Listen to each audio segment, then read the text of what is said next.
여러분 안녕하세요. 화학강사 김준입니다. 이번 시간에는 24학년도 편입학 시험으로 출제되었던 경희대학교 화학 문제 풀어보도록 할게요.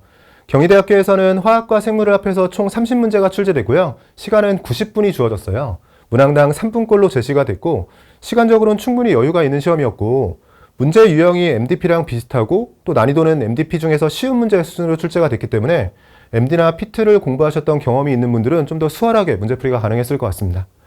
화학만 놓고 보면 1번부터 15번까지 총 15문제가 출제되는데요. 순서대로 풀어나가면서 필요한 내용들 점검해 보도록 할게요.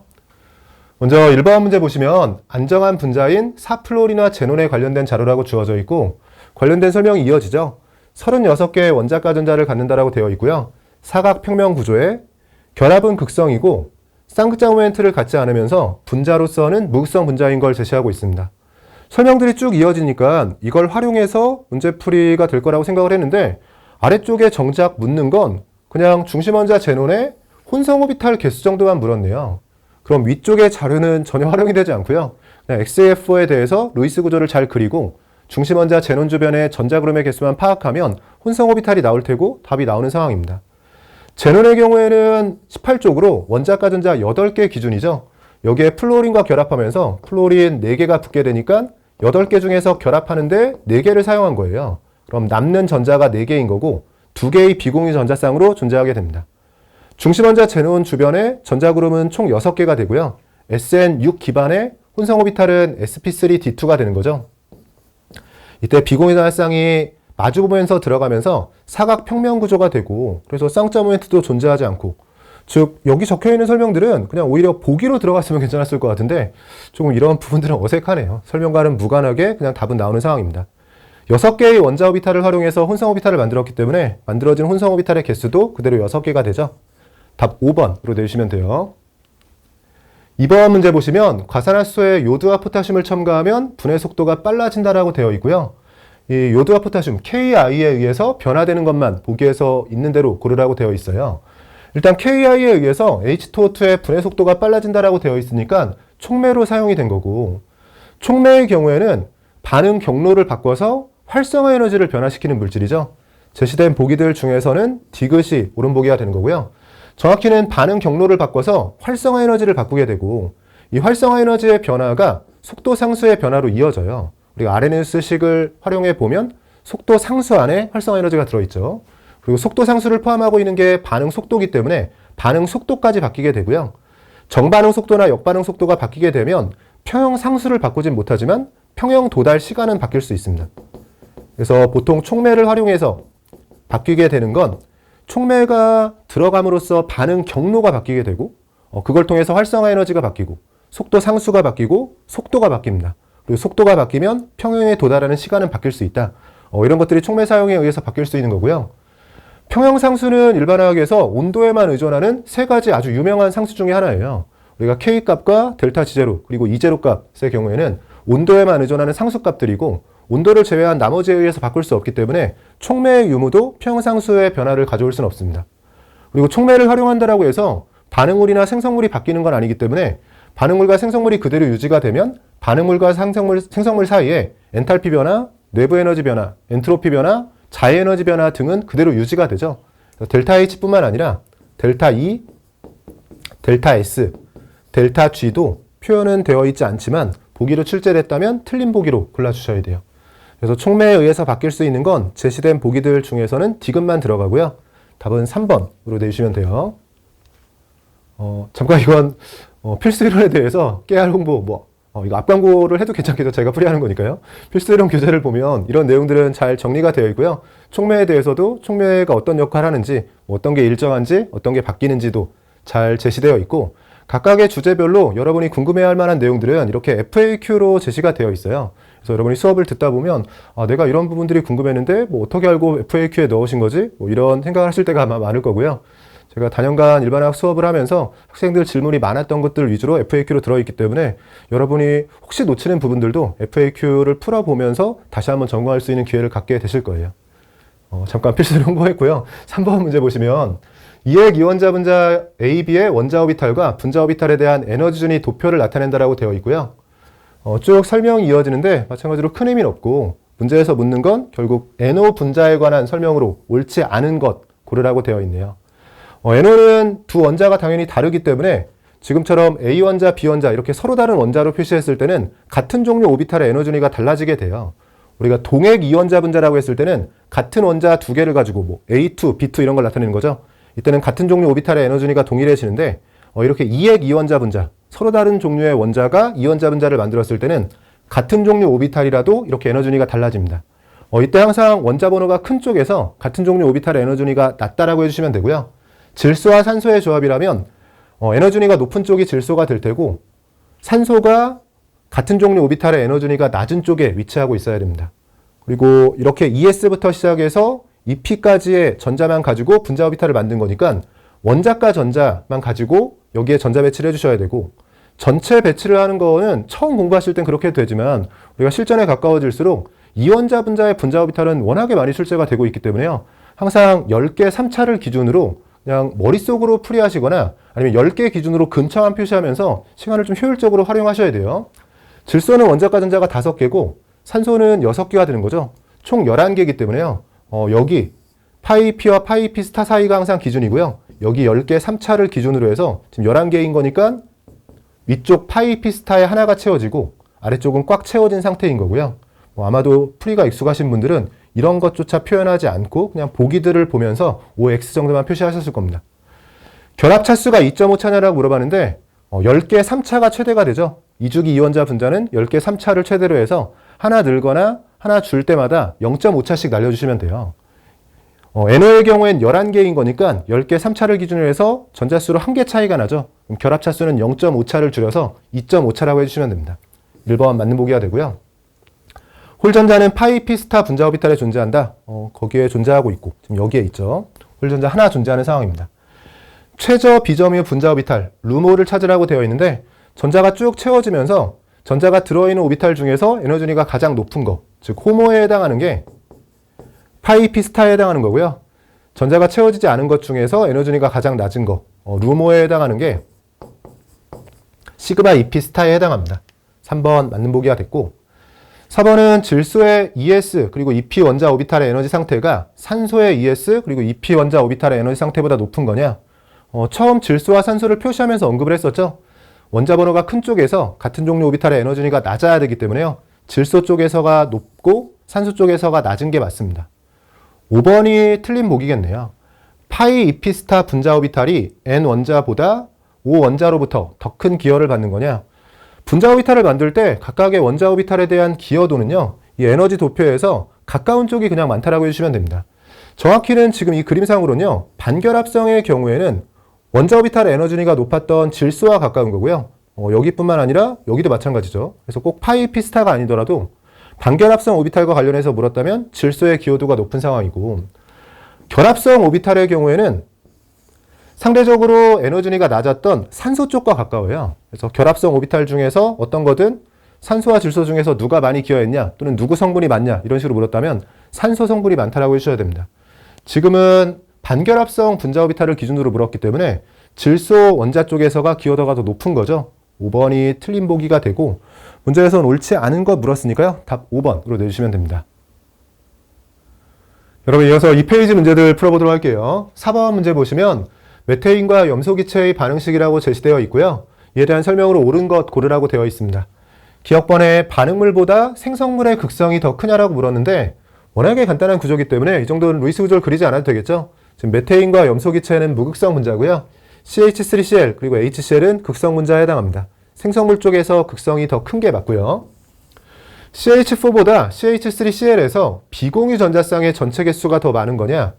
메테인은 비공유쌍이 아예 없고요. CH3Cl에서는 염소의 비공유쌍이 3쌍 존재하는 상황입니다. CH3Cl에서가 비공유 전자쌍의 전체 개수가 더 많은 거죠. 디귿은 결합각 비교네요. 메테인에서 HCH 결합각과 클로로메테인에서 HCH 결합각을 비교하라고 되어 있습니다. 보통의 결합각 비교 문제는 SN으로 비교를 먼저 하게 되고요. SN을 통해서 기본 결합각이 나오죠. 그래서 SN이 차이가 나면 여기에서 비교가 보통 되고 같은 SN이라면 비공유 전자쌍을 통해서 또 비교가 돼요. 비공유 전자쌍의 유무 또는 개수를 통해서 판단할 수 있는데 지금처럼 같은 SN에 비공유전자쌍의 개수까지 동일하다면 이때는 결합전자쌍의 위치를 봐야 됩니다. 간단하게는요, 요 내용, 이 마찬가지로 필수이론에서 다루는 내용인데 우리가 이런 것들을 비교해 보시면 돼요. 일반적인 결합각 비교는 이렇게 SN3과 SN4다. 그럼 기본 결합각이 얘는 120도고 얘는 109.5도이기 때문에 이런 방식으로 SN 차이에 의해서 결합각 비교가 확실하게 되고요. 같은 SN4라고 하더라도 비공유전자쌍이 들어가면 반발력이 크기 때문에 결합각이 좁아지죠. 그래서 SN이 동일할 때 비공유전자쌍에 대해서 차이가 나면 비공유전자쌍을 활용해서, 물론 중심원자 주변의 비공유전자쌍이죠. 중심원자 주변의 비공유전자쌍의 개수를 통해서 같은 SN에서도 비교가 됩니다. 근데 지금 H2와 OF2처럼 중심원자의 SN도 같고 이렇게 비공유전자쌍까지 동일하다라고 했을 때는 이때는 결합전자쌍의 위치를 봐야 되고요. 결합전자쌍의 위치는 이 그림을 보시면 돼요. 우리가 중심에서 결합전자쌍의 위치가 밖으로 이렇게 밀려나게 되면 이 그림에 나와 있는 것처럼요. 중심에 가까울 때의 반발력에 비해서 결합전자쌍이 밖으로 끌려나가게 되면 반발력이 작아지고 그러면서 당연히 결합각은 좁아지게 됩니다. 지금도 H2하고 OF2를 비교하면 수소보다 플루오린이 전기음성도가 크죠? 좀 극단적으로 표시해 보면 플루오린은 이렇게 밖으로 결합전자쌍을 끌고 나가게 되고요. 수소와 산소에서는 산소 쪽에 결합전자쌍이 몰려있게 돼요. 그러면 이 반발력을 비교한다라고 했을 때는 중심에 가깝고 여기엔 플루오린의 전기음성도가 커서 결합전자쌍을 중심에서 멀리 끌고 나갔죠. 이렇게 멀리 끌고 나가게 되면 상대적으로 반발력이 작아지게 되면서 결합각이 좁아지는 모습을 보이게 됩니다. 이런 내용들 필수이론에서는 잘 설명을 하고 있고요. 이 내용이 나중에 SN5인 구조, 이 삼각 쌍뿔형 구조에서 적도면과 축방향에 대해서 어떤 원자가 적도면 또는 축방향에 들어갈지도 결정하게 되거든요.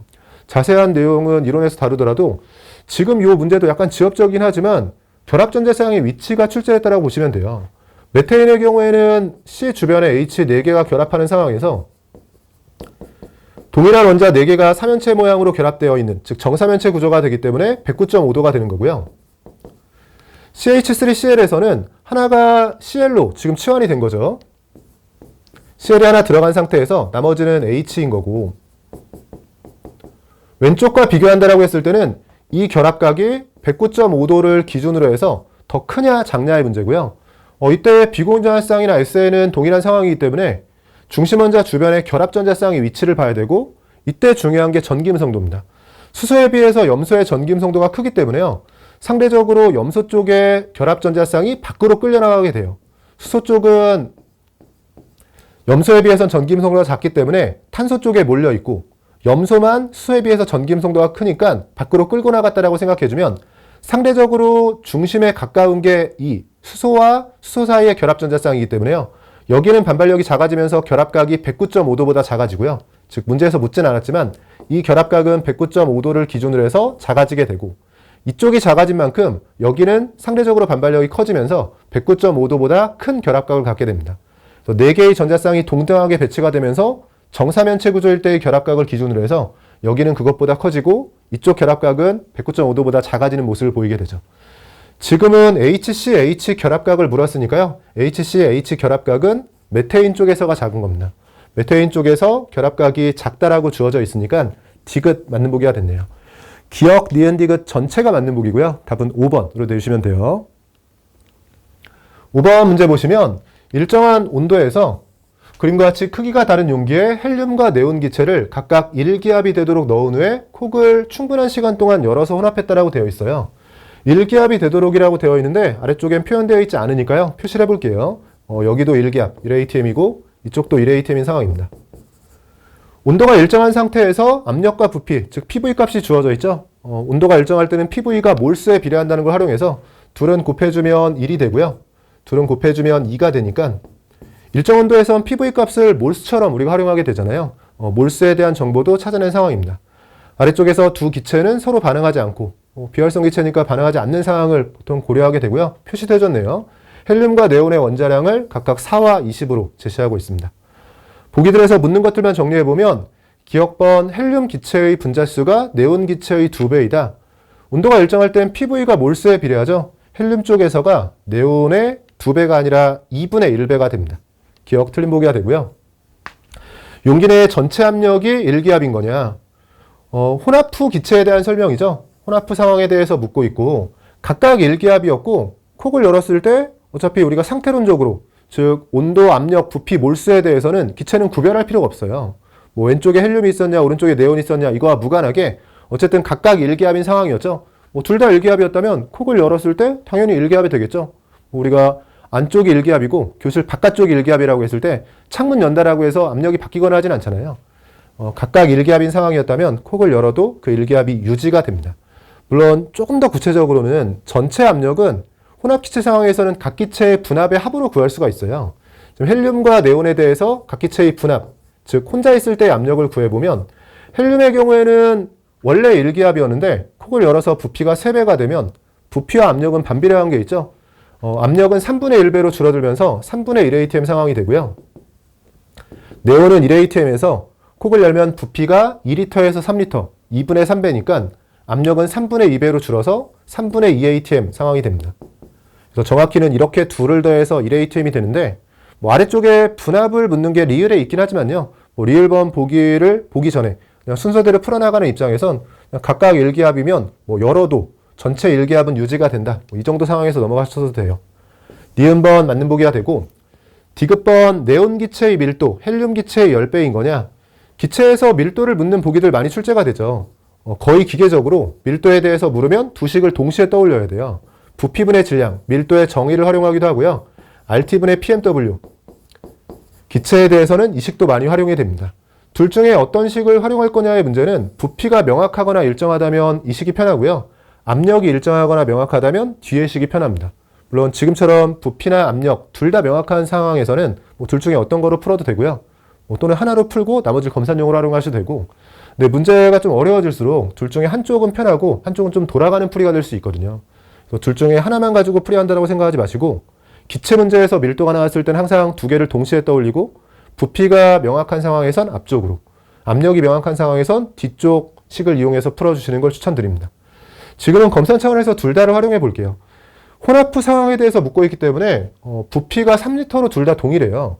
특히나 밀도를 구해라가 아니라 몇 배냐라고 묻고 있기 때문에 몇 배인지 정도만 확인해 주면 되죠.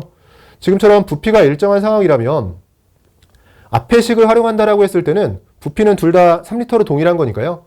질량이 몇 배인지만 확인해 주면 되고 질량의 경우에는 몰수와 몰 질량의 곱이 되는 건데 이렇게 몇 배냐라고 물었을 때는 그냥 몇 배인지만 표시해 주면 되거든요. 질량에 비례하는데 질량은 또 몰수와 몰 질량의 곱인 거고요. 네온 기체가 헬륨 기체에 비해서 몇 배냐라고 했을 때 네온이 헬륨에 비해서 몰수는 2배. 분자량의 경우엔 4와 20으로 5배가 되는 거니까 몰수로 2배, 몰 질량으로 5배라면 질량으로 10배고요. 부피가 일정한 상태에서 질량이 10배인 거니까 밀도로도 10배가 되는 게 맞습니다. 검산 차원에서 뒤의 식을 활용해 보면 이번엔 온도 그리고 기체 상수는 일정한 가운데 압력과 몰 질량으로 비교해 주면 되고요. 각 기체에 대해서 이 압력은 분압 앞에서 구해놨었죠. 똑같네요. 압력의 경우에는 네온이 2배고요. 분자량 네온이 5배이기 때문에 밀도는 10배가 되는 상황입니다. 디귿 맞는 보기가 됐고 리을번 헬륨 기체와 네온 기체의 분압이 모두 같냐? 분압은 앞에서 미리 구했었죠. 분압은 네온 기체가 2배인 상황입니다. 리을 틀린 보기가 됐고요. 니은과 디귿이 맞는 보기죠. 보기들 중에서는 답 4번으로 내주시면 돼요. 6번 문제 보시면 철근이 녹이 슬 때에 대한 설명 중 옳은 것을 보기에서 모두 고르라고 되어 있고요. 철 이온, 이가에서 철이 될 때 그리고 ZN, 아연 이온에 대해서 마찬가지로 이가에서 아연 이온으로 석출되는 표준 환원전이가 제시되어 있고요. 0.44V와 마이너스 0.44V와요. 마이너스 0.76V가 제시되어 있습니다. 워낙에 유명한 값이기 때문에요. 표준 환원전이 값은 뭐 제시는 되어 있지만 어느 정도 암기가 될 만한 수치이기도 하고요. 철근이 녹이 쓰는 상황, 철이 녹쓰는 상황은 부식에 대한 거죠.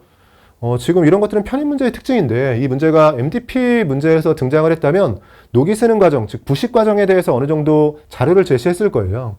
지금은 자료 제시 없이 부식 과정에 대해서 암기한 내용을 가지고 풀이하라는 것 같고 부식 과정에 대해서도 필수 이론 교재에서는 자세히 설명을 하게 됩니다. 부식은 금속의 산화 과정이고요. 철이 부식된다면 철이 산화되는 과정으로 보시면 되고 보통은 철을 가지고 이렇게 예를 들게 돼요.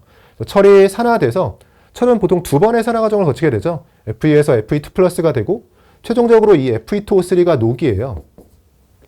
Fe2O3에서는 산화수가 플러스 3이기 때문에 산화수가 0에서 시작해서 플러스 2, 플러스 3을 거쳐서 산화 과정을 진행하게 되고요.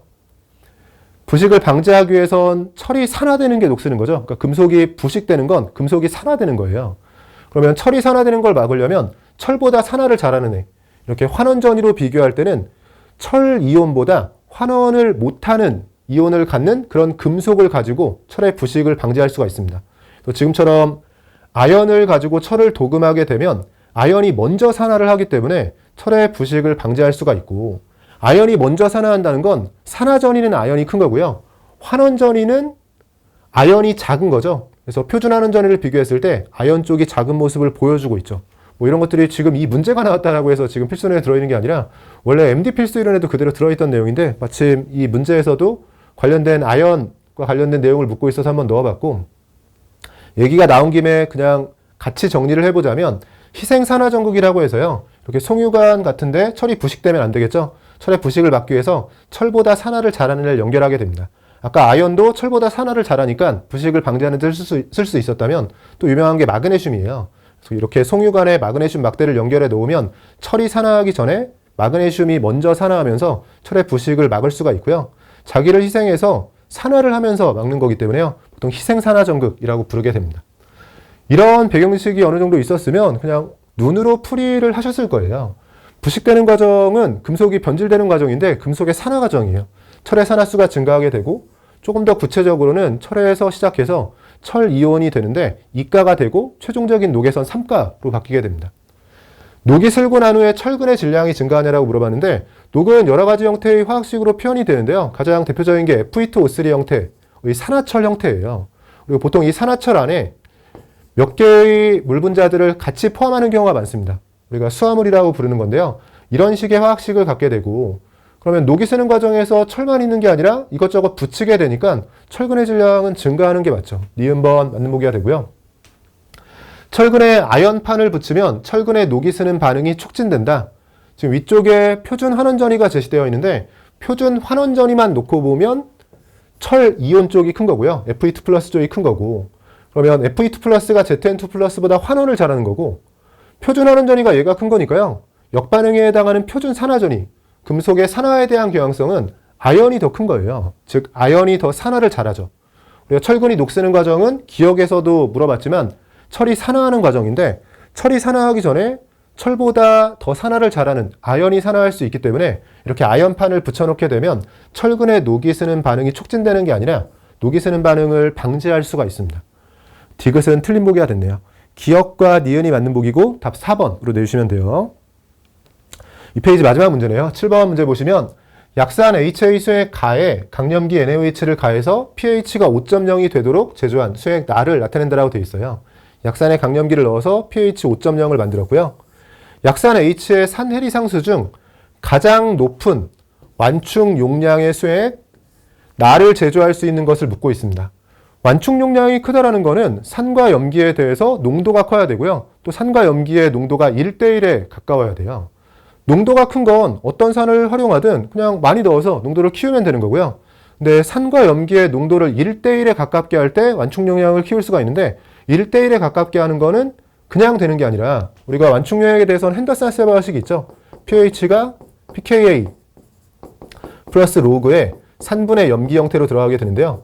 이 식 설명하면서 정말로 많이 얘기하지만 이 식은 결국 pH와 산염기 비율이 독립적으로 움직이는 게 아니라 둘 중에 하나가 결정이 되면 나머지 하나도 결정이 되는, 즉 pH와 산염기 비율은 독립적으로 움직이는 게 아니라 한쪽이 결정이 되면 나머지도 그대로 따라오는 관계예요. 즉 산염기 비율을 1대1에 가깝게 맞추겠다는 건 결국 pH와 pKa가 같아지도록 하겠다는 거고요. 그러면 산염기 비율이 1대1에 가까운 게 완충용액 중에서 완충 용량이 큰 거니까 완충 용량이 큰 걸 만들려면 최대한 pH와 pKa가 같아져야 됩니다. 즉 내가 제조하려는 용액의 pH가 있으면 그 pH에 가까운 pKa 값을 갖는 약산을 활용해 줘야 돼요.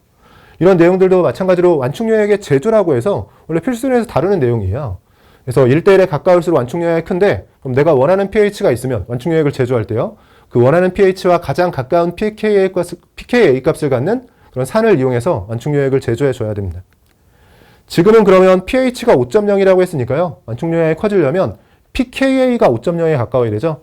마이너스 로그를 취했을 때 5.0에 가까운 건 보기들 중에서는 2번에 해당하는 거네요. 7번 답 2번으로 내주시면 되고요. 여기까지 간단하게 2페이지까지 풀어봤네요. 잠시 쉬었다가 뒤쪽 문제들 이어서 풀어보도록 하겠습니다. 여러분, 이어서 3페이지의 문제들 풀어보도록 할게요.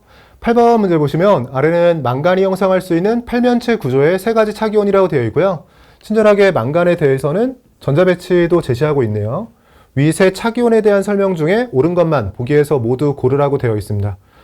기억번은 세 차기원의 기하 이성질체와 광학 이성질체가 존재하지 않는다라고 되어 있는데, 팔면체 구조에서 한 자리 리간드, 동일한 리간드가 그냥 6개 붙어 있는 정팔면체 구조가 되니까요. 기하 이성질체나 광학 이성질체는 존재하지 않는 게 맞습니다. 기억번 맞는 보기가 되고, 니은번 세 차기원에서 망간의 산화수 총합 플러스 6이냐라고 물어봤는데, 망간의 산화수를 따지기 위해선 리간드의 전화량을 알고 있어야 되죠. CN으로 표시되어 있지만 사이아나이온 CN- 형태고요. CN-6개로 마이너스 5를 포함하고 있으니까 Mn은 플러스 1가고요. 마찬가지로 CN-1가가 6개인데 마이너스 하라면 플러스 2. 여기는 플러스 3가의 양이온이 됩니다. 산화수는 그대로 1과 2와 3이 되는 거니까요. Mn의 산화수 총합은 플러스 6이 되는 게 맞죠. 니은번 맞는 보기고, 디귿번 세 차기원에서 망간의 홀전자수의 총합이 6개냐라고 묻고 있어요. 차기원에서 홀전자수는 중심금속의 디오비탈 전자수를 고려해서 결정장 이론에 의해서 디오비탈이 갈라지면 여기에 전자배치를 해서 따져봐야겠죠. 망간의 경우엔 사주기 전이금속이고요. 사주기 전이금속은 리간드에 따라서 팔면체 구조에서 하이스핀, 로스핀 배치가 모두 가능합니다. 이때 리간드를 봐야 되는데 CN-처럼 C가 배유연자로 들어가는 경우엔 전부 다 로스핀이 되죠. 참고로 탄소가 배유연자로 들어갔을 땐 로스핀이고요. 할로겐이 들어갔을 땐 하이스핀이 되고, 질소나 산소가 배유원자로 들어가는 경우엔 하이스핀, 로스핀이 모두 가능하기 때문에 주의해야 됩니다. 다만 이렇게 리간드에 따라 달라질 수 있는 건 4주기 전이금속일 때고, 5주기 이상 전이금속에 대해서는 리간드의 종류와 무관하게 로스핀 배치를 갖는다라고 보시면 돼요. 지금은 4주기에 배유원자가 탄소인 조합이기 때문에 로스핀 배치를 가지면서요. 일단 아래쪽에 T2G 오비탈에 전자 배치가 돼야 되고, 6개를 초과해서 전자 배치가 될 때 위쪽에 2G 오비탈에 전자가 채워지게 됩니다. 이런 방식으로 결정장 갈라짐이 생기고요. 아래쪽에 먼저 전자 배치를 해야 되는데, 홀전자수를 갖기 위해선 디오비탈 전자수가 나와야 되고, 디오비탈 전자수는 전이금속의 족번호에서 이 산화수를 빼주는 방식으로 정리할 수 있죠. 사주기 전이금속은 S오비탈과 D오비탈에 들어있는 전자수의 합이 족번호예요. 둘을 더하면 7개이기 때문에 7족이고요. 7족에서 산화수 2를 빼주면 여긴 D6가 되고, 2를 빼주면 D5가 되고, 이 자리는 D4가 됩니다. 이렇게 생각하신 분들은 아래쪽에 로스핀이니까 아래쪽을 먼저 채우게 되는데, 4개가 들어갔을 때는 홀전자가 2개인 거고요. 차례로 5개일 때는 홀전자 하나, D6의 로스핀은 홀전자가 없어지기 때문에 홀전자가 2개, 홀전자가 하나, 홀전자는 0이 되면서 홀전자 수의 총합이 3개라고 해서 이 디귿번 보기를 틀린 보기라고 하셨을 거예요. 근데 이렇게 정확히 푸신 분도 있겠지만, 사실 이 문제는 답은 맞았어도 중간 과정에서 좀 오개념이 있으실 수 있는 게, 이 Mn 플러스 때문에 그렇죠. Mn 플러스의 전자 배치를 지금 전이금속 양이온에 대해서 원래는 4S에 2개, 3D에 5개였는데 전자 하나 잃은 상태에서 아르곤까지 들어가고 3D에 6라고 해서 전자 배치를 해주면 이렇게 되는데요. 분명히 어떻게 풀이하신 분이 있을 수 있냐면, 아르곤까지 들어간 상태에서 이 망간 원자의 전자 배치를 보면서 전이금속은 D오비탈이 아니라 바깥쪽 S오비탈에서 전자가 먼저 떨어지죠. 근데 Mn 플러스로 전자가 하나 떨어지면 전자 배치를 3D에 5개, 4S에 하나라고 생각하신 분도 있을 겁니다. 이렇게 되면 D5 전자 배치를 가지면서 여기서 홀전자 하나가 생기고요. 그러니까 얘는 사실 좀 다양하게 틀린 방식으로 5개념을 가지고 문제를 맞추실 수 있는 게, 3D5라고 생각하면서 홀전자가 하나라고 해서 여기 2를 넣어서 4개라고 해서 틀렸다라고 하신 분들도 있을 테고, 또는 여기뿐만 아니라 사실은 이런 전자 배치를 가졌다면 여기서도 홀전자가 나오지만 여기서도 홀전자가 있는 거죠. 여기에 홀전자 하나까지 고려해서 홀전자가 2개라고 생각하면서 다 더하면 5개이기 때문에 6개가 틀렸다라고 하신 분도 있을 거예요. 사실 이건 4개든 5개든 나왔으면 좀 매력적인 오답이 되면서 5개념을 가지신 분들을 걸러낼 수 있었을 텐데, 6개로 나오면서 어떻게 생각하신 분들도 어쨌든 디귿번 보기는 틀렸다라고 했겠죠. 제가 편입 쪽으로 오면서 정말로 놀랐던 게, 편입 쪽에서는 문제가 공개가 안 되는 것도 너무 많고, 문제가 공개되더라도 답이나 해설을 주지 않기 때문에 5개념이 생기기 정말로 너무 뭐 최적의 조건을 가지고 있는 시장이 편입시장인 것 같습니다. 그러니까 수능이나 아니면 MDP 쪽에서는 MDP는 이제 공인된 문제가 그래도 1년에 한 번씩 기출문제가 나오고 그거에 대해 정답도 제시되고 이의 신청도 할 수 있기 때문에 계속해서 5개념이 걸러지게 돼요. 수능은 뭐 5개념이라고 할 만한 게 거의 있을 수가 없는 게 거의 매달 교육청 모의고사 또는 평가원 모의고사를 보게 되고 뭐 수능에서는 5개념과 관련해서 조금이라도 문제가 있는 강사는 살아남을 수가 없죠. 근데 편입 쪽에서는 답도 제시가 안 되고 뭐 이의 신청을 하고 뭐 이런 것도 아니기 때문에 정말로 5개념이 좀 많이 있을 수 있고 내가 5개념이 있는 상태에서 문제를 풀고 이게 답이 공개가 안 되니까 내가 5개념이 있다는 것도 잘 인지를 못 하실 것 같아요. 그래서 이 문제 같은 경우에도 지금 이런 식의 전자배치를 갖는다라고 해주면 5개념입니다. 분명히 이렇게 전자배치를 갖는다라고 해서 홀전자 수가 총합이 3개라고 해서 문제를 풀이하셨어야 되고요. 이 내용은 제가 필수를 하면서 정말로 질문을 많이 받는 파트인데 N쪽이 전이금속에 대해서 전자가 채워질 때는 S오비탈 그리고 안쪽 껍질에 D오비탈을 채우게 되고요. 제거될 때는 S오비탈이 먼저 떨어지게 돼요. 앞에서 얘기했던 거랑 비슷하죠. 근데 이때 제가 항상 덧붙이는 말이 요 말인데 N주기 전이금속 양이온은 NS오비탈의 전자가 채워지지 않습니다. 즉 4주기 전이금속 양이온이라면 4S의 전자가 남아있으면 안 돼요. 이렇게 양이온이 되는 과정에서 4S오비탈 전자를 잃기 시작하는데 2개 이상 잃었다면 당연히 4S오비탈엔 전자가 채워지지 않을 테고요. 근데 하나만 잃은 상황이라고 하더라도 그 4S오비탈에 전자 하나가 남아있는 게 아니라 안쪽 껍질인 3D오비탈로 이동하게 됩니다. 그래서 이 내용을 설명을 드리면 항상 망간 가지고 많이들 물어보셨던 것 중에 하나예요. 그러니까 망간처럼 4S오비탈에 전자가 2개 있는 애들은 전자가 하나 떨어지면 이 말이 틀린 명제 아니냐. 근데 그때 항상 대답하는 게 일가 양이온이 잘 생성이 되지도 않지만 생성이 됐다라고 하더라도 이 말은 옳은 말이다. 그래서 차기온 형성하는 과정에서 망간이 만약에 일가 양이온이 됐을 때 D5라고 생각하면 안 되고 D6라고 생각하고 전자 배치를 해야지만 우리가 원하는 그리고 옳은 방식으로 전자 배치를 할 수 있다. 뭐 이런 얘기를 언급했었는데요. 여기에 그대로 출제가 됐더라고요. 그래서 이 부분 좀 조심해야 되고 정확히 옳은 보기로 바꿀 때는 3개라고 해주셔야 됩니다. 마지막으로 2번 세 차기온이 모두 고스핀, 하이스핀 착물이냐라고 물어봤는데 앞에서 언급했듯이 4주기 금속을 기준으로 해서 탄소가 결합한 형태라면 저스핀, 로스핀 착물을 형성하게 됩니다. 리을 틀린 보기가 되고요. 기억과 니은이 맞는 보기죠. 보기들 중에서는 답 1번으로 내주시면 돼요. 9번 문제 보시면 아세톤에 대한 설명 중 옳은 것 보기에서 모두 고르라고 되어 있네요. 이 문제는 일반학 문제가 아니라 유기학 문제죠.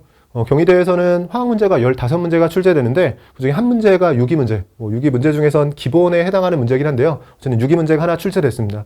이 내용은 최종희 선생님이 자세한 설명을 해주실 것 같은데 워낙 간단한 문제이기 때문에 그냥 OX 정도만 표현해 보면 아세톤의 경우에는 다이메틸 케톤이죠. CH3CO 형태로 이렇게 그려지는 애고요.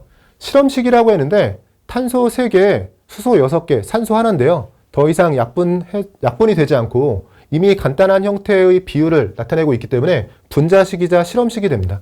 기억번 맞는 보기가 되는 거고 케톤 작용기가 두 번째 탄소에 있죠. 2프로판온으로 명칭을 명명할 수 있고요.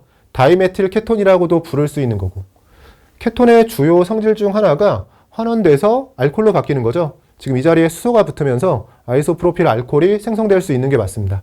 전체가 맞는 보기로 답 5번으로 내주시면 되고요. 앞에서 언급했듯이 자세한 설명은 최인기 선생님이 해주실 거예요.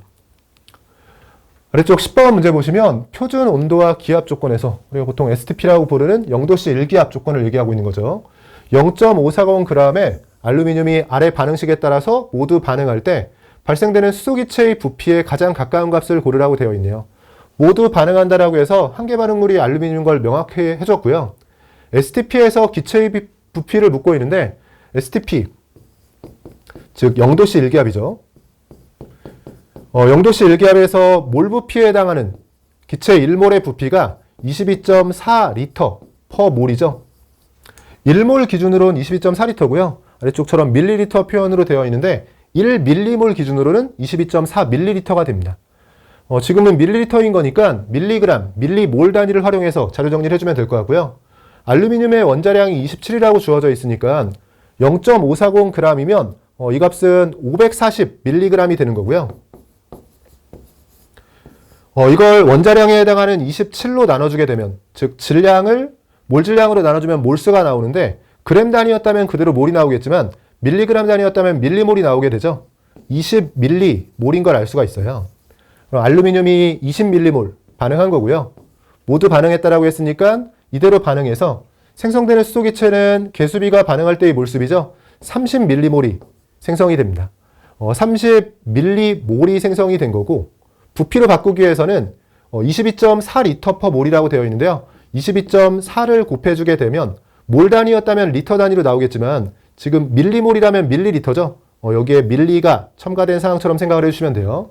1밀리몰당 22.4ml이기 때문에 밀리몰 단위에 그대로 몰 부피를 곱해주게 되면 밀리리터 단위가 나오죠. 30에 22.4, 그럼 3에 224를 곱해주는 거고요. 어차피 비슷한 값을 찾는 건데 3 곱하기 224, 정확히 계산해도 672가 되고 근사로 계산해도 주어진 보기들 중에서는 답 4번으로 쉽게 내실 수 있을 것 같아요.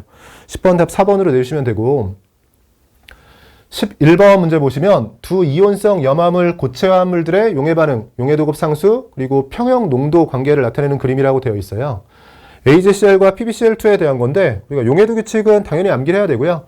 Cl-는 가용성 염을 만들지만 Ag+, Pb2+, 그리고 Hg2의 2+, 이 세 이온을 만나면 침전이 됩니다. 아주 유명한 침전이고 침전에 대해서 용해 도급 상수, 그리고 평형 상태에서의 농도들을 나타내고 있는데 로그를 취해서 표시하고 있어요. MD나 피트 공부하셨던 분들은 워낙에 익숙한 형태일 겁니다. 이렇게 로그를 취한 형태에서 문제가 많이 출제되고요. 원래라면 KSP의 경우에는 여기에 정리해 볼까요? AgCl은 Ag+와 Cl-의 농도 곱이 되고요. 아래쪽에 PbCl2라면 Pb2+, 그리고 Cl-는 개수를 고려하면 제곱을 해줘야 돼요. 근데 이 그래프의 Y축과 X축을 보면 이대로 정리한 게 아니라 양변에 로그를 취해준 거죠. 양변에 로그를 취해서 정리했다라고 해주면 Y축이 금속이온에 대한 거니까요. 로그의 금속이온 Ag+ 형태로 정리했을 때 로그를 취했을 때 곱하기는 더하기가 되는데 넘어갔다라고 생각해주면 마이너스 로그의 Cl- 형태가 되고요. 로그를 취했으니까 로그 KSP, 지금은 A 형태로 정리가 됩니다. 비슷하게 이쪽은 로그의 Pb2+ 형태로 정리해주게 되면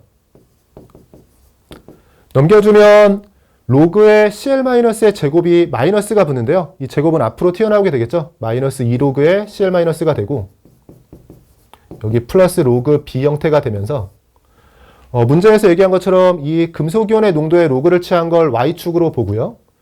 Cl-의 농도의 로그를 취한 걸 X축으로 해서 정리해주게 되면 앞쪽에 들어가는 이 값이 기울기 값이 되는 거고 뒤쪽에 이 값이 Y절편으로 들어가게 되죠. 그래서 Y절편은 로그의 KSP를 나타내고 있고 기울기를 통해서는 Cl-의 개수로 들어갔던 것들이 지수로 올라가면서 그 지수가 또 앞으로 떨어진 거죠.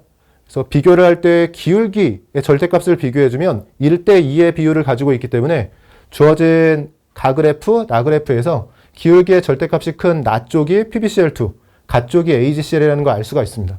그래서 편하게 이렇게 접근해서 문제를 풀어주시면 되는 문제긴 한데 이 문제는 사실 좀 문제가 애매하게 출제가 된 게요. 그러니까 억지로 풀라면 풀 수 있긴 한데 어떻게 보면 일종의 오류 문제성으로 출제가 된 게 지금 이 내용을 가지고 정리하려고 보니까 그래프가 주어져 있긴 한데 원점이 주어져 있지 않아요. 그럼 엄밀하게 풀이하시는 분들은 원점이 주어져 있지 않기 때문에 원점이 그럼 어디에 있는 건가를 고려하게 되거든요. 물론 편입 문제는 보통 대충 내는 경우가 많기 때문에 여기가 원점이겠거니 하고 푸신 분들도 있을 거예요. 그냥 자연스럽게. 오히려 그런 분들은 편하게 넘어갔을 것 같은데 원점 표시가 안 되어 있기 때문에 그래도 다시 한번 확인해 보신 분들은 지금 Y절편이 AgCl이나 PbCl2는 대표적인 침전이고 침전이라는 걸 그리고 무조건 암기하고 있어야 되는 그런 물질입니다. Cl-에 대해서 용해도 규칙을 암기하고 있어야 되고 AgCl이 침전이라는 걸 모르는 사람은 없을 거예요. 근데 침전이라고 했을 때 그럼 KSP는 1보다 매우 작은 값을 갖게 되고요. 1보다 매우 작은 값을 가지고 있으니까 Y절편들이 둘 다 로그 값을 취했을 때는 음수 값이어야 돼요. 즉 여기를 원점이라고 해버리면 이쪽이 음수가 되니까 뭔가 이상해지죠. 그래서 다시 한번 생각해 보니까 Y절편이 음수여야 되고 그 상태에서 기울기 마이너스 1짜리, 마이너스 2짜리를 가져야 된다? 그러면 원점이 여기에 있는 게 아니라 원점이 이쪽에 있어야 됩니다. 그러니까 이렇게 지금 있으면서요. 그래프 영역으로 봤을 때는 이쯤이 원점인 상태에서 그래프가 이런 식으로 그려져야지만 Y절편이 음수인 가운데 기울기 마이너스 1짜리, 기울기 마이너스 2짜리가 나오면서 이 자리가 AgCl, 이 자리가 PbCl2로 들어가게 되고 실제로 MD에서 이런 형태의 그래프로 그대로 기출로 출제가 됐었어요. 그때는 Cl-가 아니라 Br-긴 했었는데요. 그래프가 이런 식으로 주어졌던 거죠. 그래서 오히려 공부를 좀 열심히 하신 분들은 그래프에 원점을 표시 안 했으니까 원점을 찾으라는 건가 하면서 이렇게 찾아 놓으시고 그러고 나면 뭐 이 자리가 큰 의미가 없는 거죠. 특히나 가는 AGCL에 대한 건데 Y절편도 아니거니와 지금 AGCL이 아니라 PBCL2의 KSP에 대해서 M을 이용해서 나타내고 있으니까 뭐 기억은 아예 얼토당토하지 않은 보기다 라고 생각하면서 기억을 틀렸다라고 하실 테고요. 1차 그래프 기울기의 절대값 크기, 가가 AGCL로 절대값의 크기가 1이고 나가 PBCL2로 2인 거니까 크기는 가 1차 그래프의 기울기의 2배이다. 니은 맞는 보기. 마지막 디귿은 영역 Q가 은이온과 나비온이 혼합물에서 은이온의 선택적 침전을 예상할 수 있다. 이 직선이 포화 상태를 나타내고 있는 거고요. 지금 여기에 원점이 있다라고 해야지만 이 직선이 포화 상태인데 포화 상태보다 농도가 더 커진 상황인 거니까요. 여기는 AGCL이 포화 상태보다 농도가 더 진해졌으니까 AGCL이 침전이 되는 상황이고 AGCL의 과포화 상황인 거죠. 그러다가 PBCL2가 포화되고 이쪽으로 넘어가면 AGCL과 PBCL2가 모두 침전이 되는 겁니다. 여기는 그러니까 침전이 없는 거고요. 여기는 AGCL이 침전이 되는 거고 이쪽으로 넘어가면 AGCL과 PBCL2가 모두 침전이 되는 상황이기 때문에 영역 Q는 AGCL이 선택적으로 침전될 수 있는 곳이 맞아요. 디귿이 맞는 보기다. 그래서 아주 엄밀하게 푼다면 원점 H를 이쪽으로 바꿔놓고 기억은 관계없는 값이 들어갔기 때문에 틀렸고 니은과 디귿은 맞는 보기다. 이렇게 해주면 그냥 원점의 H만 표시하지 않았다 정도로 풀이할 수 있는데 출제 의도가 정말로 이랬던 거냐는 좀 물음표긴 해요. 출제 의도의 경우에는 그냥 별 생각 없이 여기를 원점이라고 생각하고 내셨을 수도 있고 다만 이 부분이 원점이었을 때는 뭐가 문제가 되는지 정도만 살펴보면요. 만약에 이 자리를 진짜 원점이라고 생각해주면 여기 원점이 있었다고 해주면요. AGCL이나 PBCL2에 대해서 KSP 값이 1보다 작아서 로그 KSP, 즉 Y절편이 음수인 건 알고 있으니까 특히나 뭐 AGCL은 사실 워낙에 유명해서 KSP가 대략적으로 10의 마이너스 10승이라는 걸 암기하신 분들도 있을 거예요. 그럼 여기를 원점이라고 했을 때 이 자리가 AGCL의 KSP와 관련이 있으니까 뭐 예를 들면 마이너스 10이다. 이 자리가 음수라고 해주면 지금 0에서 시작해서 음수 쪽으로 절대값이 커지는 상황이라고 생각해버리면 여긴 마이너스 11, 마이너스 12 이런 식으로 커지고 있다? 그러면 이 직선이 포화 상태인 건데 포화 상태보다도 영역 Q로 넘어가면서 이온의 농도가 오히려 감소하는 상황이죠. 지금 이쪽도 그러면 마이너스 값, 이쪽도 동일하게 마이너스 값이라고 생각했을 때 이 영역 Q는 AGCL이 포화된 상태에서 포화될 때의 농도보다도 더 농도가 작아지는 상황이기 때문에 그럼 이 자리는 AGCL보다도 포화될 때보다 더 농도가 작은 거니까 AGCL은 침전이 안 되는 거고 반대로 PBCL2는 여기서 포화되는데 그것보다 이쪽이 농도가 높은 거니까 PBCL2가 선택적으로 침전이 된다? 뭐 이런 식으로 좀 꼬였을 수 있어요. 여기를 원점이라고 생각했을 때 이상해지는 거고 여기를 원점이라고 생각하면서도 만약에 억지로 풀어주려면 배경 지식을 무시해야 됩니다. 그냥 AGCL이나 PBCL2에 대해서요. 내가 알고 있는 배경 지식을 무시하고 그냥 임의의 원소들을 가지고 침전이 나왔다라고 생각하면서 또는 침전이 아니라고 생각하면서요. 이 KSP 값이 그냥 이 자리가 Y절편이 맞고 KSP, 로그 KSP 값을 나타내고 있는데 양수값으로 주어진 것처럼 생각하고 풀면 기억 번복기에 대해서는 B가 아니라 A로 들어가야 되고요. AGCL에 대한 거니까요. 니은이나 디귿 번복기는 맞았다라고 표시할 수 있는데 이건 너무 억지로 맞춰서 풀이하는 거기 때문에 진짜 이렇게 푸는 게 맞나라는 생각이 좀 드는 거죠. 이 문제도 사실 기출 문제가 공개가 되기 때문에 어느 정도는 검증이 된 문제들이고 경희대는 그래도 문제가 좀 깔끔한 것 같은데 그럼에도 불구하고 이런 식으로 좀 그래프가 잘못 그려진 형태의 그래프가 나오면서 오히려 좀 실력이 좋으신 분들은 문제를 풀이하면서 헷갈리는 포인트들이 좀 있었을 것 같아요. 그러니까 원점을 이쪽으로 옮겨놓은 상태에서 풀이하시거나 아니면 원점을 여기라고 생각하는 상태에서 뭐 AGCL이나 PBCL2 내가 알고 있던 이 침전이란 배경 지식을 무시하고 풀이하셨으면 니은 디귿이 맞다라고 해서 답을 낼 수 있는 상황이었는데 여기를 원점이라고 그대로 보시면서도 AGCL에 대해서 KSP가 1보다 작다라고 해서 여기를 음수라고 해버리면요. 아마 음수라고 생각하면서 마이너스 값이 절대값이 커진다라고 했으면 디귿을 틀린 보기가 된다라고 판단하셨을 수도 있습니다. 실제로 제가 인터뷰한 학생들 중에서는 그런 학생들도 있어서요. 좀 이 문제는 아쉬운 문제인 것 같아요. 전체적으로 보면 11번은 니은과 디귿이 그래도 맞는 보기는 되고요. 아까 말했듯이 정확히는 원점을 이쪽으로 옮겨주셔야 되고 우리가 필수 이론 교재에서는 이런 비슷한 문제들 풀이를 했었어요. 아까 얘기했지만 MD에도 비슷한 문제가 있고 뭐 예제로도 이런 식으로 풀이하면서 원점이 이쪽에 있어야죠. 그래야지만 그래프가 이렇게 그려지게 되고, 마찬가지로 기울기를 통해서 개수를 찾아내고, 뭐 KSP는 Y절편에서 찾고, 뭐 이런 형태의 문제입니다.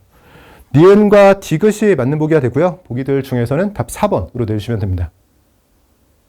여러분, 이어서 마지막 페이지에 남아있는 네모난 풀어보도록 할게요. 12번 문제 보시면 아래는 과망간이산 포타슘을 이용한 과산화수의 적정 반응이라고 되어 있어요.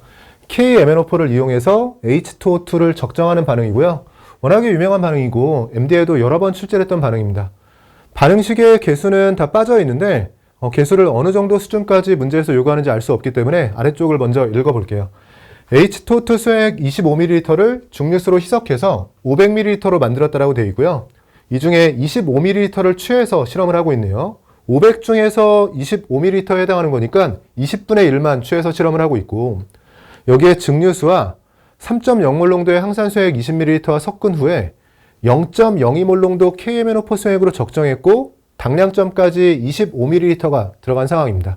문제에서 요구하고 있는 건 과산화수소 수액에 대해서 초기 몰 농도를 묻고 있어요. 첫 번째 줄에서 이미 상황 파악에 필요한 자료는 제시했는데 지금 과산화수의 양을 알아내기 위해서 KMnO4를 이용하고 있는 적정 실험입니다. 실험 문제 또는 적정 반응에 대해서 어느 정도 문제풀이 경험이 있으신 분들은 지금 과산화수의 양을 알아내기 위해서 표준 요액으로 KMnO4를 쓰고 있으니까 우리가 관심 있는 화학종이 이 둘이고요. 반응물엔 포함이 되어 있지만 황산의 경우에는 그럼 한계 반응물로 작용하면 안 되죠. 황산을 이용해서 반응이 진행된 양이 결정되면 안 되니까 황산은 무조건 과량으로 들어가야 돼요. 그래서 실험 문제를 우리가 정리할 때 항상 강조하는 말인데 관심 있는 화학종을 제외하고 나머지는 전부 과량으로 들어가서 관심 있는 화학종들이 한계 반응물로 작용할 수 있도록 해줘야 됩니다. 그래서 황산은 지금 양이 주어져 있고 개수를 다 맞춘다면 이게 과량인 걸 확인할 수 있겠지만 이런 식의 풀이는 좀 비효율적이고요. 상황 파악을 잘 하면 과산화수를 알아내기 위해서, 과산화수의 양을 알아내기 위해서 KMnO4를 사용하고 있으니까 둘이 한계 반응물로 작용하면서요. 당량점 이전에는 KMnO4가 한계 반응물, 당량점과 당량점 이후에는 과산화수소가 한계 반응물이어야지만 실험이 잘 설계된 거고, 그래서 황산의 양에는 처음부터 관심을 갖지 않고 과산화수소와 KMnO4, 과망간이산 포타슘에만 초점을 맞춰서 자료 정리를 해줬으면 조금 더 효율적인 풀이가 됐을 겁니다. KMnO4는 당량점까지 들어간 양이 농도와 부피가 제시되어 있으니까 몰수도 나온 상황이에요. 둘을 곱해주면 50분의 1에 25를 곱하는 거니까요. 0.5mm몰이 되겠죠. 0.5mm몰이 당량점까지 들어간 거고, 우리가 과산화수소의 초기 몰농도에 가까운 값을 찾으라고 되어 있는데 초기 몰농도를 찾기 위해서 부피는 주어져 있으니까요. 여기에 들어간 초기 몰수만 구해주면 되는 상황입니다. 이때 주의해야 될 건 전체 H2O2의 전체 양을 활용한 게 아니라 20분의 1만 취해서 실험했다는 것도 기억을 하고 있어야겠죠. 그러면 개수가 필요한 건 KMnO4와 H2O2인 거니까요. 둘만 산화수를 매겨서 전자이동 맞춰주면서 개수 정리를 해볼게요. KMnO4에서 K에 플러스 1, 산소에 마이너스 1을 넣어주면 망간의 산화수는 플러스 7이 되고요. SO4 2-인 걸 고려하면 플러스 2가 됩니다. 산화수가 5만큼 감소하는 상황이고 환원한 거죠. 산화한 걸 찾아야 되는데 과산화수소에서는 수소의 우선순위가 있죠. 수소에 플러스 1, 산소에는 그럼 마이너스 1로 들어가야 되고 산소가 산화수가 증가할 수 있는 건 마이너스 2쪽으로 움직이는 게 아니라 0쪽으로 움직이면서 O2 쪽으로 움직여줘야 돼요. 이렇게 해야지만 산화수가 증가하는 모습을 보여주게 되고요. 산화수의 증감을 통해서 전자이동을 맞춰주기 위해선 지금 최소 공배수 5전자 반응으로 맞춰도 되겠지만 5전자 반응으로 맞춰주면 산소의 경우에는 반응한 산소 원자의 개수가 5개가 돼야 되는데 이렇게 2 형태로 들어가게 되면 홀수에 해당하는 원자 개수를 맞추기 위해선 개수의 분수가 들어가야 됩니다. 물론 분수로 일단 넣어놓고 나중에 정수배에서 바꿔주는 방식도 있지만 중간 과정에서 계산이 복잡해지면 실수가 많아지기 때문에요. 이런 것들도 문제풀이 경험이 필요하겠죠. 이렇게 2 형태가 보이면 이동한 원자의 개수를 짝수계로 맞춰주시면 돼요. 그래서 지금도 5전자 반응이 아니라 10전자 반응이 되도록 해주시면 되고, 그럼 망간은 2개가 반응하도록 해주고 산소 원자는 10개가 반응하도록 해주면 됩니다. 망간 원자 2개가 반응하도록 해주려면 이 자리에 2가 들어가야 되고요. 산소 원자 10개가 되도록 해주려면 B에 그리고 E에는 5가 들어가야겠죠. 우리가 원하는 건 이 비율이었죠. KMnO4와 H2O2는 2대 5로 반응하는 거고, 그럼 0.5mm몰의 KMnO4가 사용이 됐다면 H2O2는 여기에 2대 5인 거니까요. 2분의 5배를 해주면 적정에 사용한 H2O2의 양이 되고요. 끝까지 조심해야 될 건 이 적정 과정에서 사용한 H2O2는 초기에 있던 과산화수소의 양을 기준으로 해서 20분의 1만 사용한 거예요. 즉 초기에 과산화수소의 양으로 넘어가기 위해선 여기에 다시 20까지 곱해줘야 됩니다. 여기서 정리를 해주면 되겠죠. 0.5와 20을 곱해주면 10이 되고요. 10은 2하고 약분해주면 5가 남으면서 둘을 곱해주면 25mm몰이 됩니다. 초기 과산화수소의 양이 25mm몰이고 이게 25ml에 들어있었으니까요. 밀리몰과 밀리리터라면 그대로 계산해주면 되죠. 1몰농도 상황이 되네요. 보기들 중에서는 답 4번으로 내주시면 돼요. 13번 문제 보시면 S8 분자 형태의 기체 황에서 기체 S2 분자를 생성하는 반응식과 황의 평균 결합 엔탈피라고 되어 있어요. 단일 결합과 이중 결합에 대해서 제시되어 있고요. 분자 오비탈 이론을 바탕으로 해서 이 반응 관련 설명으로 옳은 것만 보기에서 모두 고르라고 되어 있습니다. 황이 16족 원소라는 건 너무 친절하네요. 당연히 암기하고 있어야 되는 내용이고요. 기억번과 니은번, 결합 차수와 자기적 성질에 대해서 묻고 있는데 분자 오비탈 이론을 바탕으로 대답하라고 했죠. 3주기 원소이긴 한데요. 어차피 2주기에 있는 산소 원자와 동일한 행동을 할 테니까 O2를 기준으로 결합 차수 그리고 자기적 성질을 골라주시면 됩니다. 실전에서였다면 당연히 눈으로 보면서 O2는 원자과 전자수의 합이 12개죠. 앞에서도 잠깐 나왔지만 10개, 3차를 기준으로 해서 12개면 전자가 2개 차이 나니까 결합 차수는 1차를 날려서 2차 맞는 보기라고 해줘야 되고요. 상자기성에 대해서도 우리가 1, 2주기 동액 이원자 분자, 즉 H2부터 시작해서 Ne2까지 오는 과정에서 상자기성이 되는 건 B2와 O2밖에 없어요. 이것도 당연히 암기사항이고요. O2가 상자기성이라는 걸 통해서 비슷한 형태로 S2도 상자기성일 거라고 판단을 해줘야 됩니다. 물론 정확히는 O2는 2주기 원소인 거니까 ES와 EP가 원자과 전자가 되는 거고요. ES와 EP를 활용해서 분자 오비탈이 나왔을 테고 S2의 경우에는 3S와 3P를 이용해서 나왔을 거예요. 그래도 어차피 산소와 동일한 거니까 O2를 생각하면서 문제를 풀어주셨으면 되고 저는 그래도 해설을 해야 되니까요. 간단하게나마 그려보면 S2라고 했을 때 3S와 3P를 이용해서 분자 오비탈이 만들어지고요. 3S의 경우에는 시그마 3S와 시그마 3S 스타가 나오겠죠. 시그마 3S 스타가 나오게 되고 3P 오비탈을 이용해서는 시그마 3P가 나오고요. 파이 3P가 나오고 여기까지가 결합성이 되겠죠. 반결합성으로 파이 3P 스타, 시그마 3P 스타가 나오게 됩니다. 표시를 그래도 해보면 시그마 3P, 파이 3P 스타가 있고요.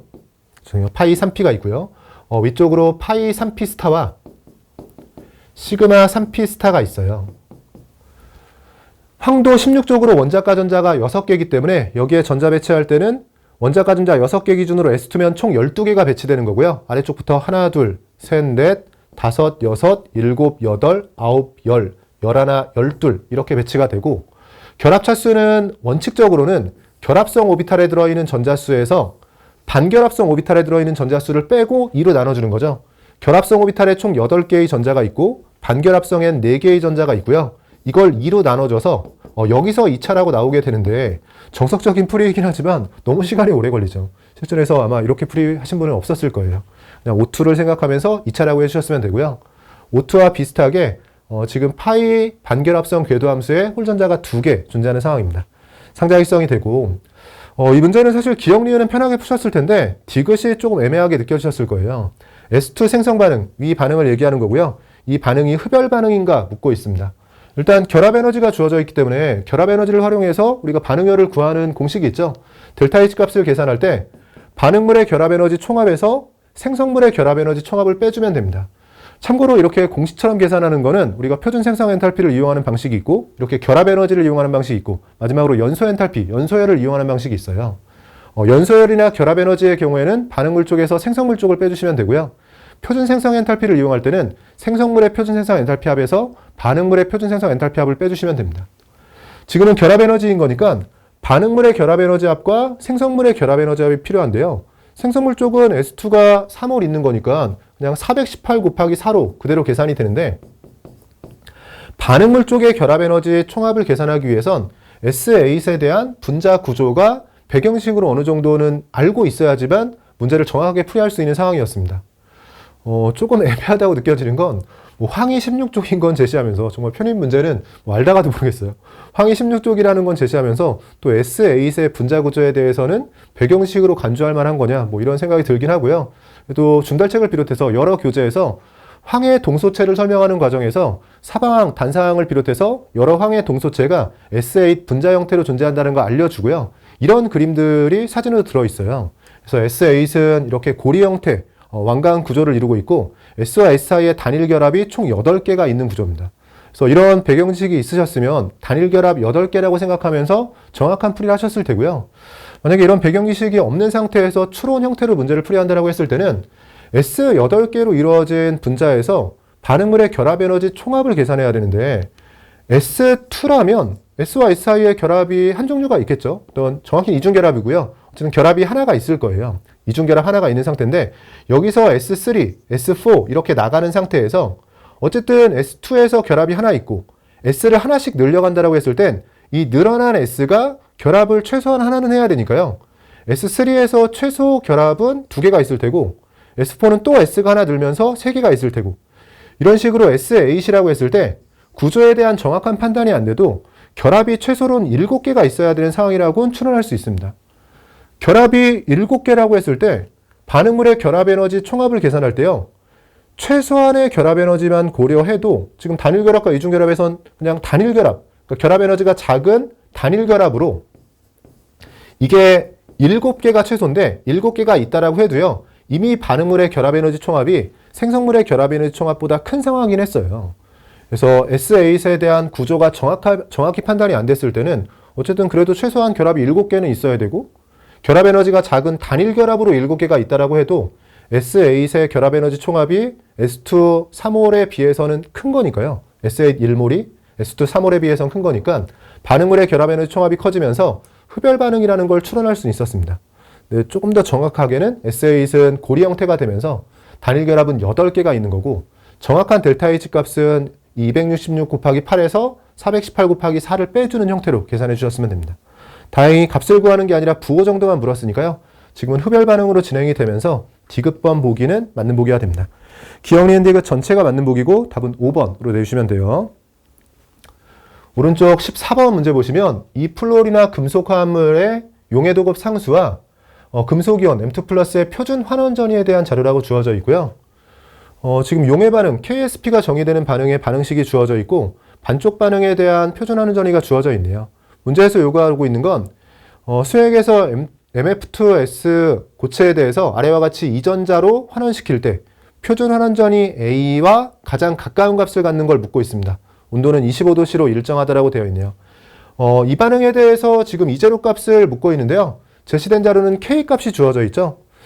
제가 일반화학에서 항상 강조하는 게 온도에만 의존하는 3가지 상수값이 있다. 정말로 중요한 값이라고 하고 온도에만 의존하는 것 중에 가장 일반적인 게 그리고 유명한 게 표형상수죠. 표형상수 이외에 델타 G제로와 표준 전지전이에 해당하는 이제로 값도 온도에만 의존하는 상수값입니다. 그리고 이 셋은 항상 친구처럼 셋 중에 하나가 주어지면 나머지 둘도 언제든지 구할 수 있어야 돼요. 셋 사이의 관계식이 워낙에 중요하기 때문에요. 지금 간단하게 복수 차원에서 한번 적어보면 델타 G제로를 중심으로 해서 K와 연계된 식은 마이너스 RTLN K 이 식이죠. 그리고 델타 G제로와 이제로 사이의 관계식은 마이너스 NF2제로 이 식이 있습니다. 마지막으로 이 둘을 같다라고 해주면 이제로와 K 사이의 관계식도 나오죠. 이제로는 NF분의 RTLN K 형태로 식 정리가 되고요.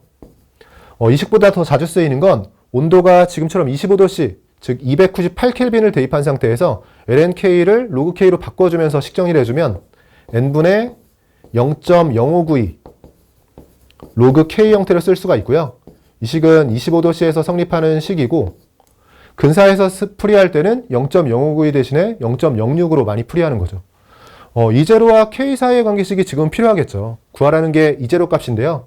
지금 K 값이 제시되어 있으니까 얘도 자료 통일을 하면서 이제로 값으로 바꿔주고요. 여기에서 이제로 값이 나오게 되면 지금 3개의 반응식이 주어져 있는데 얘가 전자가 빠져있는 전체 반응이라고 했을 때요. 이 두 번째 반응과 세 번째 반응을 보면 세 번째 반응은 그대로 두고 두 번째 반응을 뒤집어서 더해주면 전자가 소거되면서 첫 번째 반응을 만들 수 있습니다. 이런 관계를 이용해서 첫 번째 반응의 이제로 값만 나오면 A를 구할 수 있는 상태예요. K 값에서 이제로 값으로 넘어가기 위해선 이 식을 활용해 주시면 되고요. 근사에서 한 번 더 식을 적어보면 이제로 값이 근사에서는요. n분의 0.06 로그 K 형태로 정리가 되고요. K의 경우에는 10의 마이너스 6승, 제시된 값을 그대로 넣어주면 되고, N값의 경우엔 주의해야 되는 게, 이 N값은 이렇게 전체 반응을 만드는 과정에서 소거된 전자수에 해당합니다. 세 번째 반응 그대로 두고 두 번째 반응을 뒤집어서 더하는 과정에서 전자는 두 개가 소거되죠. 소거된 전자수에 해당하는 N값은 2로 들어가게 되고요. 계산해주면 0.03에 로그에서 마이너스 6이 튀어나오면서 마이너스 6과 0.03을 곱해주는 거니까 마이너스 0.18V로 정리가 되고요. 마이너스 0.18V라고 했을 때 이 값은 아래쪽에서 세 번째 반응 A는 그대로 두고 이 두 번째 반응을 뒤집어서 더해주죠. 뒤집어서 더하는 과정에서 부호가 바뀌면서 0.4로 더해지게 됩니다. 그러면 A는 하고 정리했을 때 A는 0.4가 넘어가면 마이너스 0.58V로 정리가 되네요. 마이너스 0.58V인데 가장 가까운 값을 물었으니까요. 마이너스 0.6V. 답을 3번으로 내주시면 됩니다. 이 내용은 워낙에 이제 자주 출제되는 내용 중에 하나이기 때문에요. 필수 이론에서도 원래 이제 KSP를 구하는 과정에서 전기화학적인 자료들이 많이 활용이 돼요. 그래서 전기학적으로 KSP를 구하는 과정이 실제로도 실험 과정에서 많이 활용이 되는 상황이기 때문에 필수 이론 예제로도 많이 풀었던 내용이라서 뭐 편하게 풀이할 수 있다. 뭐 이 정도 내용 설명드린 거고, 아래쪽 15번 볼게요. 15번은 몇 가지 옥수산들의 반쪽 반응식과 강한 산성 조건에서의 표준 환원전이라고 제시되어 있네요. 표준 환원전이, 즉 표준 조건이라면 수소연 농도가 당연히 1몰 농도일 테니까요. pH 0 조건은 굳이 필요하지 않은 조건인데 지금 제시되어 있고, 산소산들의 반쪽 반응 6개가 제시된 상태에서 문제는 반응들에 대한 설명으로 옳은 것 보기에서 고르라고 되어 있고 온도 조건만 25도씨로 주어져 있습니다. 보기들 풀어가면서 정리해 볼게요. 기억번은 SO2가 H3PO4보다 더 강한 산화제라고 묻고 있어요. 강한 산화제가 되려면 남을 잘 산화시켜야 되니까요. 자신은 환원을 잘해야 됩니다. 지금 표준 환원전이가 주어져 있으니까 그냥 표준 환원전이가 큰 쪽이 강한 산화제가 되겠죠. SO2는 세 번째 반응에 있고요. 0.4V예요. H3PO4는 다섯 번째 반응에 있고 마이너스 0.28입니다. 0.4와 마이너스 0.28을 고려하면 0.4 쪽이 크죠. 즉 SO2가 환원을 잘하고 더 강한 산화제가 됩니다. 기억은 맞는 보기가 됐고요. 니은번 반쪽 반응이 제시된 상태에서 이 반응의 표준 환원전이를 구하라고 되어 있습니다. 제시된 자료들을 보면 니은번 보기의 반응은 NO3-가 들어가는 반응인데요. 지금 NO3-가 들어가면서 3전자 반응인데 첫 번째 반응과 두 번째 반응을 더해서 얻어진 반응식이네요. 그러면 3전자 반응이 되고 HNO2는 소거되면서 니은번 보기에 적혀있는 반응을 그대로 얻을 수 있습니다. 이때 1.93은 이재료 값을 그대로 더해서 얻어진 값이 1.93인데 주의해야 되죠. MD에서 정말로 여러 번 함정으로 출제가 됐던 거고요. 우리가 두 반응을 더해서 새로운 반응을 만들었을 때 이때 이재료 값을 그냥 더할 수 있냐 해서 이재료 값은 상태 함수가 아니기 때문에 절대로 그냥 더하면 안 돼요. 다만 그냥 더할 수 있는 상황이 하나가 있는데 이것도 정확히는 사실 그냥 더하는 게 아니라 원래라면 이재료 값을 계산할 때 무조건 N값, 즉 전자수를 같이 곱해줘야 되거든요. 근데 산화 반응과 환원 반응을 더해서요. 즉 산화 반쪽 반응과 환원 반쪽 반응을 더해서 전자가 소거되는 전체 반응을 만들 때, 물론 이 상황이 가장 많이 나오는 상황이긴 하죠.